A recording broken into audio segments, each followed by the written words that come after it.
కానీ మీరు కొన్ని వందల రెసిపీస్ చేస్తారు ఇప్పటి వరకు. మీరు చేసిన రెసిపీస్ అన్నీ కూడా వాళ్ళు ట్రై చేసిన వాళ్ళకి వాళ్ళ పొట్టి పెరిగిన వాతావరణం ప్రకారం, ఆంధ్ర అయితే ఆంధ్ర, తెలంగాణ అయితే తెలంగాణ, రాజస్థాన్ అయితే రాజస్థాన్, వాళ్ళకి నచ్చుతాయి డెఫినెట్గా.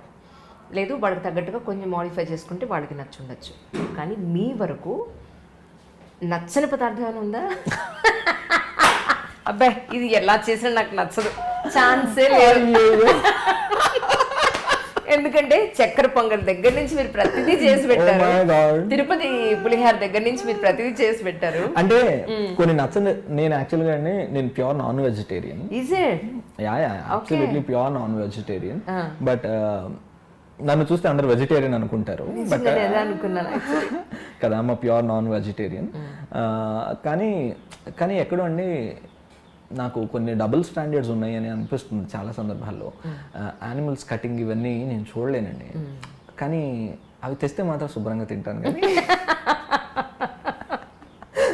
బాగా వండుకు తింటాను, కానీ వాటిని కటింగ్ నేను చూడలేను. పైగా అదేదో సినిమాలో కానీ వాళ్ళు చచ్చిపోయారంటే అని గుండాగిపోతే వాళ్ళ కూతురు వచ్చేసి ఏం లేదు నాన్న, ఆయన ఇలా జారిపడి ఇలా జరిగి ఇలా అంట, ఆ టైపులో నాకు కూరగా వండేస్తే పర్వాలా, ఈ లెగ్ పీసు, ఇది లివరు, ఇది ఇలాని స్పెసిఫై చేస్తే నాకు తింటున్నప్పుడు దాన్ని కాలు పోసుకొని తింటున్నాను నేను. ఇట్లా నా మైండ్ లో ఎదురు ఒకటి ఉండేది నాకు, అది చాలా ఉంది. నేను అసలు ఎప్పుడు చికెన్ షాప్ లోకి నేను వెళ్ళను, దాన్ని బయట నిలబడి అదేదో కోసిచ్చేయి అనే అంటని తీసుకొచ్చేసి ఇంటికి జరిగేది. ఇప్పుడు అంటే ఆన్లైన్ వచ్చింది కాబట్టి నేను చాలా సేవ్ అయిపోతున్నాను. బట్ నాన్ వెజ్ యాక్చువల్గా నేను అంటే కొన్ని బాడీస్ చెప్తాయండి, నేను I speak to my tummy, నా పొట్టతో నేను మాట్లాడుతుంటాను రోజు. కొన్ని సందర్భాల్లో నేను ఏం చెప్తానంటే, ప్లీజ్ ఇవాళ కొంచెం ఎక్కువగా తింటున్నాను, కొంచెం తట్టుకో, కొంచెం నా బాడీ నాకు చెప్తుందండి, my body speaks with me. నా బాడీ ఏం చెప్తుందంటే ఇది నీది కాదు, నువ్వు ఇది తినద్దు. నా సోల్ చాలా కరెక్ట్ గా చెప్తుంది, ఇది this food is not for you, this food is not for you, don't eat అని చెప్తుంది. బట్ నా body is a vegetarian body, అంటే వెజిటేషన్ ని యాక్సెప్ట్ చేసేటువంటి బాడీ ప్రాపర్ గా. But I eat non veg. So some day ఏమో వస్తుందేమో తెలియదు, బట్ స్టిల్ అందులో నచ్చనిది అంటే ఈ బోటీలు, తలకాయ కూరలు ఇవన్నీ అంటారండి. నాకు అసలు అవి ఇంతలో నేను టేస్ట్ చేయలేదు, ఎప్పుడూ టేస్ట్ చేయలేదు, నాకు అసలు తెలియదు అవి. నేను ఒకవేళ ఆ రెసిపీ నాకు అసలు నేను నేర్చుకోవాలని అనుకోలేదు. Anyhow as we have a team, I ask them ఈ రెసిపీ ఎవరికన్నా మీలో అంటే నాకు ఫైండ్ అవుట్ చేసి you just get the better recipe అంటాను నేను. వాళ్ళని అడిగి I note it down on a paper and I put, మీరే ఇంగ్రీడియంట్స్ అని దగ్గర పెట్టండి, సో మీరు ఏం చేయాలి ప్రొసీజర్ నాకు చెప్పండి అంటారు. వాళ్ళు పక్కన నాకు అందించేస్తే టక వేసి ఇచ్చేసి రుచి వాళ్ళకే చూపించి సరిపోయిందంటే తీసుకెళ్ళిపో అంటాను. నేను నాట్ ఈవెన్ దాన్ని టచ్ చేయను. సో దట్ ఈస్, అవి నాకు నచ్చవు. అండ్ దేర్ ఆర్ అండి ఇప్పుడు ఏమవుతుందంటే ఈ రెసిపీస్లో అండ్ ఇంకొకటి, నాకు దోశల్ని పాడు చేస్తే అండి కింద నుంచి పైకి మంట వచ్చేస్తుంటుంది. అసలు అది ఆ అట్టని పాడు చేసే వీళ్ళని ఎట్లా, అదేదో ఆ సినిమాలో అదేదో అల్లు అర్జున్ గారి సినిమా ఒకటి ఉంది, ఏదో సినిమాది గుర్తు రావట్లేదు నాకు, కత్తి పెట్టి కసకసండి అంత కోపం వస్తుంది.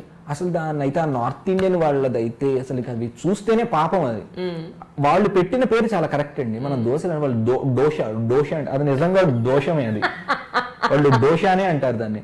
ఎంత దాని మీద నానా చెత్త వేస్తారు, అది నచ్చట్లేదా అంటే this is purely my taste అండి, అంటే your taste my taste my differ, but ఇది ప్యూర్లీ. కానీ ఎంత కోపం వస్తుందంటే ఆ దోశల్ని పాడు చేస్తారండి, దాని మీద ఏంటేంటో పోస్తారు. మా మామయ్య ఒకసారి హోటల్ నడిపేటప్పుడు అంటే ఫ్యూ ఇయర్స్ అగో ఆయన ఈ స్ట్రీట్ ఫుడ్ వీడియోలు పెడుతుంటారు. మరి ఫోన్ ఒరే ఏంట్రా హైదరాబాద్లో దోశ మీద అదేదో పేస్ట్ లాంటిది ఒకటి వేసాడు, దాని ఏదో ఇట్లా పులిమాడు, దానిపైన ఇంకేదో పొడి చల్లాడు, అదేమి దోశరా అన్నాడు. మామయ్య నీకు తెలిసిన నాలెడ్జ్ చాలా గొప్పది, నువ్వు కలుషితం కావద్దు వీటిని చూసి, నీకు తెలిసింది ఏదో నీ హోటల్లో నువ్వు అదే దోశని కంటిన్యూ చేయి, ఈ దోశలు చూడొద్దు, పొరపాటున తిందామని అనుకోవద్దు అని. పైగా వాడు వేసే దోశ మినపప్పు కాదండి, మైదా పిండి, శనగపిండి, అదేదో ఎల్లో కలర్ లో ఉంటుంది, దాని రూపమే చాలా చిత్రంగా ఉంటుంది. ఎగ్జాంపుల్ చెప్తున్నా, అంత ఇదిగా ఉండేటువంటి ఆ దోశలు ఎగబడి తింటారండి. హైదరాబాద్ లో చాలా పేరు మోసిన ఒక దోశ పాయింట్, ఆ దోశ పాయింట్ నా జీవితంలో నేను వెళ్ళను. నన్ను చాలా మంది రిక్వెస్ట్ అడుగుతుంటారు ఆ దోశ పెడతారా అని. అరే ఎట్లా నచ్చిందిరా నీకు ఆ దోశ, ఇంత స్వచ్ఛంగా ఇంత దోశలు చక్కగా మన దోశలు మనకుంటే ఇవన్నీ వదిలేసి ఆ వికారాలేంటి? నిజం, నాకు నిజంగా దాని వికారమనే ఏంటి, అసలు దానికి ఒక రూపం ఉందా, దాని ఆ టెక్స్చర్ ఏంటి, అసలు ఏంటంటే దాని మీద పూసి నేను పొరపాటున అలాంటి దోశలు తినను, వాడి దగ్గరికి నేను వెళ్ళను. పైగా ఆ దోశ అప్పడంలా కాలుస్తాడు వాడు, అప్పడం ఇట్లా అంటే కట కట కట మేకులు దిగినట్టు దిగుతుంటది లోపలది. సో అలాంటి దోశలు తింటారు వీళ్ళు. నార్త్ ఇండియన్ వాళ్ళు చాలా, బాంబే వెళ్తే ఉంటాయండి దోశలు, అసలు ఆ దోశలు మన జీవితంలో తినం. అసలు వాటి మీద, మన దోశల మీద ఒరే మన హైదరాబాద్లో వేసే దోశలు ఎంత గొప్పవి అని మన హైదరాబాద్లో వేసే దోశల మీద ప్రేమ వస్తుంది. నిజంగా అండి, మీరు ఆంధ్రాలో, నేను మీకు ఒక మంచి ఎగ్జాంపుల్ చెప్తానండి. ఫ్యూ ఇయర్స్ అగో, అంటే not few years ago, 2008 or 2009లో హైదరాబాద్లో ఇక్కడ శబ్దాలయ మల్లెమాల దగ్గర నేను వర్క్ చేస్తున్నప్పుడు వెనక వీధిలో వసంత భవన్ అని ఓపెన్ చేశారు. ఐ లవ్ వసంత భవన్ అండి, చెన్నై వసంత భవన్. సో నాకు చెన్నైతో చెప్పా కదా, చెన్నై స్ట్రీట్ ఫుడ్, చెన్నై వెళ్తే అనేదో ఒకటి అనిపిస్తుంది అనమాట. సో నాకు చెన్నై ఫుడ్, తమిళనాడు ఫుడ్ అంటే చాలా ఇష్టం. అయితే వసంత భవన్ లో సాంబార్ ఎంతో ఎంతో ఇష్టం నాకు. So as like Saravana Bhavan. అయితే వసంత భవన్ వాళ్ళు ఇక్కడ ఓపెన్ చేస్తే నేను చాలా ఎక్సైట్ అయిపోయి దానికోసం ఒక డే స్పెసిఫిక్ గా పెట్టుకుని వాళ్ళ సాయంత్రం నేను వెళ్ళి త్వరగా నేను వసంత భవన్లో నేను సాంబార్ తినేసి దాని కుత్తు పరోటా ఇవన్నీ నేను తినాలి ఇవన్నీ అనుకొని చాలా వెళ్ళాను. వెళితే సాంబార్ తింటే పూర్తిగా డిసప్పాయింట్మెంట్. తినేసి ఇదేంటి ఇలా ఉంది, సర్లే కుత్తు పరోటా అని అది తిన్నాం, ఏంటి ఇది కూడా not up to the mark అదేదని అనుకుంటున్నాను. అడిగిన తర్వాత సార్ వాళ్ళ పెట్టిన సెకండ్ డేనో ఏదో ప్రాబబ్లీ ఇప్పుడు తీసేశారు, అసలు లేదా వసంత భవన్. అయితే నేను అడిగాను, ఇది చెన్నై లాగా సాంబార్ లేదండి, చెన్నైలో లాంటి రుచి లేదు, ఎందుకని లేదు అన్నాను. అయితే అతను అన్నాడు, సార్ ఆ నీళ్లు ఈ నీళ్లు వేరుగా సార్ అన్నాడు. నేను ఇట్లా పైనుంచి కిందికి చూసి దాన్ని నేను ఎన్ని సంవత్సరాలు హిలేరి ఒక పెద్ద జోక్ చెప్తాను మీకు అని అందరి దగ్గర కాదండి, అది జోక్ కాదు, నేను చెప్తాను మీకు. అది అందరి దగ్గర నేను చాలా నవ్వేశాను, ఆనెస్ట్లీ నవ్వాను. నవ్వి చెప్పాను కూడా, మీకు ఎపిక్ జోక్ చెప్తాను నేను కూడా అలాగే అనుకుంటున్నాను.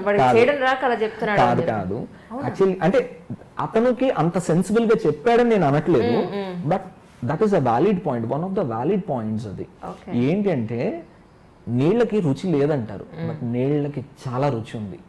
నీళ్లు నది పారుతున్నప్పుడు ప్రతి ప్రాంతంలోనూ కొన్ని మినరల్స్ ఉన్నాయి, అంటే కొన్ని చోట్ల మాగ్నీషియం ఉంటుంది, కొన్ని చోట్ల కాల్షియం, కొన్ని చోట్ల ఫాస్ఫరస్, ఇవన్నీ భూమిలో ఉన్నాయి. ఆ నది అక్కడ సహజంగా పారుతున్నప్పుడు ఆ నీటికి ఆ లక్షణం ఉంటుంది. అది ఎంత అంటే micro micro micro micro grams లో ఉంటుంది, అది ఎవరు చెప్పలేరు. నీటికి రుచి లేదు అంటారు కానీ ఆ రుచిని మనకి చెప్పడానికి రావట్లేదు. ఆ మినరల్స్ కలిసినటువంటి ఆ పదార్థం అందులో వాడితే అప్పుడు అక్కడ రుచి కొత్తగా సంతరించుకుంటుంది మీకు. ఆ పదార్థంలో మీకు ఆ ప్రాంతంలో, ఇప్పుడు మీకు ఆంధ్రాలో మీరు చూడండి, మీరు కోనసీమ అటువైపు వెళ్ళి గుంటూరు వైపు వేసే ఆ దోశలకి, కోనసీమ వైపు వేసే దోశలకి చాలా గోదావరి నీళ్ళతో వేసే, అంటే ఇది ఆ సూక్ష్మతను అర్థం చేసుకునేటువంటి సూక్ష్మత మీ నాలుకకు ఉండాలి, మీ కంటికి ఉండాలి, మీ గుర్తించేటువంటి మీ మనసుకు ఉండాలి. ఈ మూడు జరిగితే మీరు ఖచ్చితంగా నోటీస్ చేస్తారు. మీరు రోడ్ల మీద చిన్న చిన్న అంగళ్ళు పెట్టుకొని 4 బండలు పెట్టేసి దోశలు వేస్తారండి, ఆ రుచి మీకు హైదరాబాద్ లో తీసుకురామని you won't get it. But at the same way Hyderabad కు ఉండే తయారయ్యేటువంటి ఇక్కడ స్పెసిఫికేషన్స్ మళ్ళీ ఆంధ్రాలో, ఇక్కడ వచ్చిన హైదరాబాద్ బిర్యానీ అక్కడ రుచి రాదు. సో నీళ్ళకి రుచి ఉంది ఖచ్చితంగా. ఇది purely my understanding. So I travel towards Rajasthan. అక్కడ సమ్వేర్ లైక్ నాకు ఇది అక్కడ నాకు స్ట్రైక్ అయింది. యాక్చువల్గా బికానీర్ ప్లేస్ ఉంది, బికానీర్ ప్లేస్ లో ఆలూ భుజియా తయారవుతుంది. Aloo bhujia is famous for Bikaner aloo bhujia. మన ఇది ఉంది కదా, మన కారపూస ఆలూ భుజియా మన ప్యాకెట్ లో కూడా దొరుకుతుంది. ఎవ్రీథింగ్ కమ్స్ ఫ్రమ్ అక్కడి నుంచి. సో అయితే వేరే వాళ్ళు చేశారు, కానీ ఆ బికానేర్ లోకి వెళ్తే అదొక పరిశ్రమ. అయితే అక్కడ నేను అడిగాను వాళ్ళని, సో ఈ రెసిపీ ఇక్కడ అంటే ఆయన నాకు అలా అని చెప్పలేదు, బట్ స్టిల్ ఆయన మాటల్లో ఆన్ ది గోల్, ఇప్పుడు నేను మీతో ఎలా ఆన్ ది గో మాట్లాడుతున్నాను, అతను నాతో మాట్లాడినప్పుడు వాళ్ళు నాతో కాన్వర్సేషన్లో చెప్పింది ఏంటంటే, అటువైపు ఉన్న నీళ్ళకి ఆ బికనీర్ సైడ్ ఉండేటువంటి ఒక నదో చెరువో ఏదో సంథింగ్ ఏదో ఉంది, ఆ నీళ్లలో సున్నం ఎక్కువ ఉంది. సున్నం అక్కడంతా సున్నపు ఇది ఉందట. దాని నుంచి ప్రవహించిన నీళ్లతో వాళ్ళు ఆలు భుజియా చేయడం వల్ల అది గుల్ల తిరుగుతుంది. సో ఆ గుల్ల మీకు ఇంకెక్కడా రాదు, అది మీరు వేరే నీళ్లతో చేస్తే మీకు ఆ రుచి రాదు అన్నది. దెన్ నాకు ట్రంగా అక్కడికి వెనక్కి వెళ్ళి కనెక్ట్ అయింది. సో దెన్ నేను I start understand this happen nearly 4-5 years. Vismaya food start అవ్వడానికి ముందు జరిగింది ఇన్సిడెంట్. నేను డ్యూరింగ్ ఆల్ దోస్ ఇయర్స్ నేను అతన్ని చాలా కమెంట్ చేశాను, ఈడొకడు వాళ్ళు వచ్చి చెప్పారు, కానీ అతనికి ఈ అండర్స్టాండింగ్ ఉందని నేను చెప్పట్లేదు, అతను ఏదో ఫ్లోలో అనేసాడు, బట్ ఇట్ హ్యాస్. కానీ ఆ పాయింట్ ని నేను తర్వాత రియలైజ్ అయ్యాను, లేదండి ఆఫ్ కోర్స్ ఇట్ ఈస్. మీకు నీళ్లకి విపరీతమైన రుచి ఉంది, మీకు ఆ రుచి మళ్ళీ రాదు. మీరు అమెరికాలో వెళ్ళి మీరు సేమ్ రెసిపీ చేసామండి అని అంటే కూడా లేదండి. పాలు పితకడంలో నాకు తెలిసిన వ్యక్తి సంగతి చెప్తున్నాను.